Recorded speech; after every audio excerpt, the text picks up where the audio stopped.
Hey, how are you? I didn't see you standing there. Did you join me for breakfast? My name is Tiffany Lee Vickers. I am from northern Delaware in a city called Wilmington. There, I live with my mom, Charlotte, my dad, Archie, and my two younger siblings, Melissa and Tyler. My parents were the best pair that anyone could ask for, although I didn't think so much growing up. I often thought that they were being mean or embarrassing in front of my friends, when in fact they always went out of their way to make sure you were happy and content. This I see now.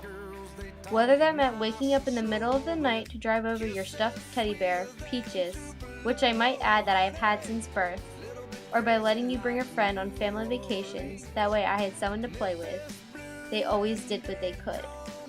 Now that I am in college, I realize just how lucky I am to have them as my parents.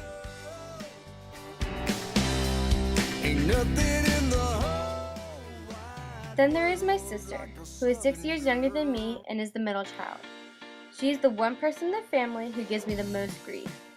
She's at the point in her development where everything is an argument, she's always right, and somehow all of my clothes mysteriously go missing from my closet daily, especially with me being away at college.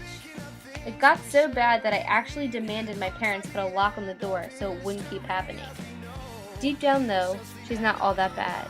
She's outgoing, beautiful, goal-driven, and will become an amazing young woman in time.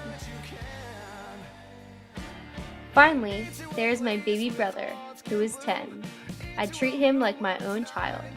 I spoil him rotten and even try to embarrass him in front of his friends, just like I thought my parents used to do to me growing up. He's at the age, though, where he doesn't mind yet and still plays along. We chase each other around the house, and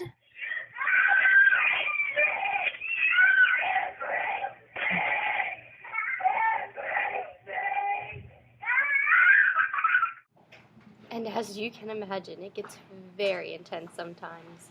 And he will swear up and down that he does not like me, but when no one's around, I get all the cuddles and lovins I want. He's my baby. Now, while we may seem like the happy and average family to you, I can assure you I've never felt that way before. My family is large, on both ends. My dad is one of 8 kids, who are all the craziest, loudest people you will ever meet, and his mother was one of 16. My mother's side of the family is gentle and compassionate, but is no different in size. Growing up, she was one of 7, up until her dad remarried and recently had 2 more children, making it one of 9. I am a family person, inside and out, and I enjoy spending all of my time with them. My aunts and uncles are my role models, and my cousins are the closest friends I have in this world. However, growing up, they weren't my only friends. Up until 6th grade, I lived in a house in Dartmouth Woods. Here, I had learned what the word home really meant. The neighbors were all considered my family, and all of the kids played daily like we were brothers and sisters. Things ranging from Barbies to kickball consumed our afternoons. After 6th grade, though, we decided to move into a bigger house, which is the house that I still reside in today. In 8th grade, though, I hit rock bottom. I had started hanging out with the wrong people and was making stupid choices. When I had tried to put the past behind me, it resulted with a year of being bullied and ridiculed by my classmates. While at the time I thought I would never live past those days, I would not be who I am today without them, because that's where my love of music began.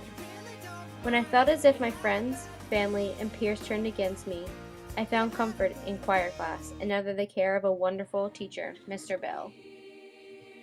I remember at the time we were singing numerous songs that I could relate to, including Can You Hear? The song and the class changed me and made me want to do the same for others in the future. It was then that I knew I wanted to be a music teacher. In high school, what's that on your face? You got a little... let me get it for you. No, still there. Good. Now where was I? Oh yeah. In high school, I was a part of the crew team where I lived, ate, and breathed rowing. I did band for 2 years and choir for all 4. I was even the student director my senior year for the Women's After-School Sweet Adelines Ensemble. I found out that I enjoyed crocheting late at night and loved antiquing. I was constantly reading countless books for hours on end, including all the major series like Harry Potter, Twilight, and The Hunger Games. I was, and still am, obsessed with all things Disney. I grew a love for country music and just recently discovered a passion for candle making. However, I always felt like the little engine that could.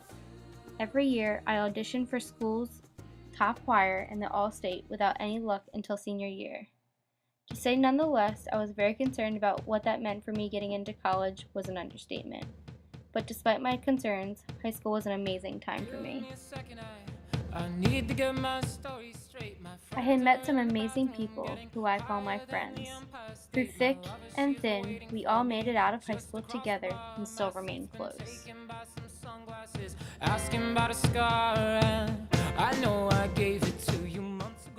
In high school, I also had the privilege to work with amazing teachers and role models for who I want to eventually be.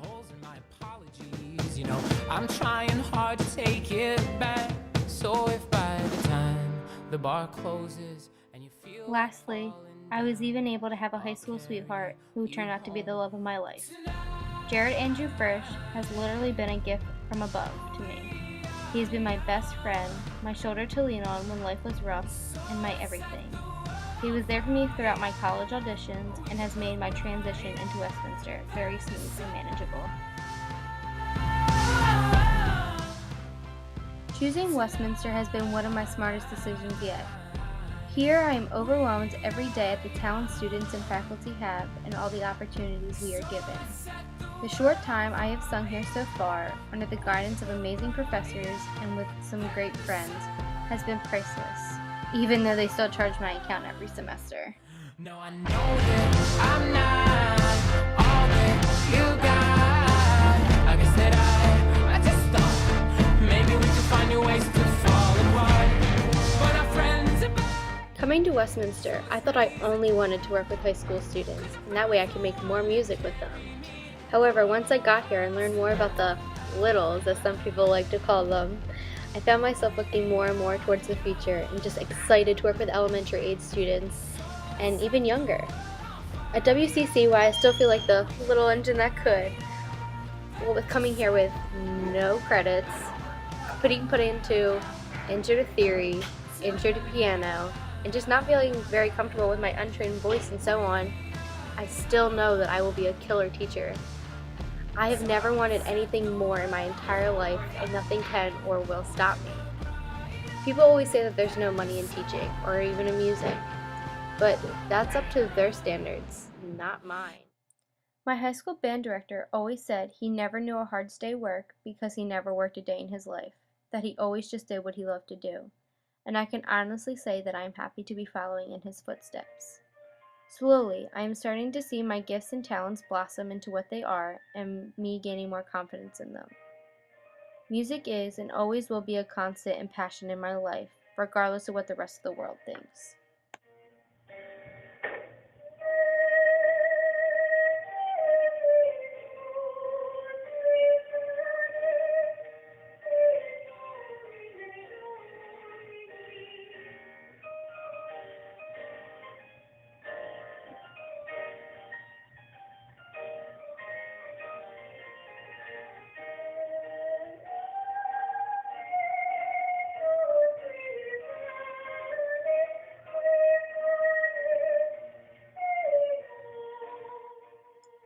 While my time here at Westminster is not yet finished, I am happy with where I am going and who I am.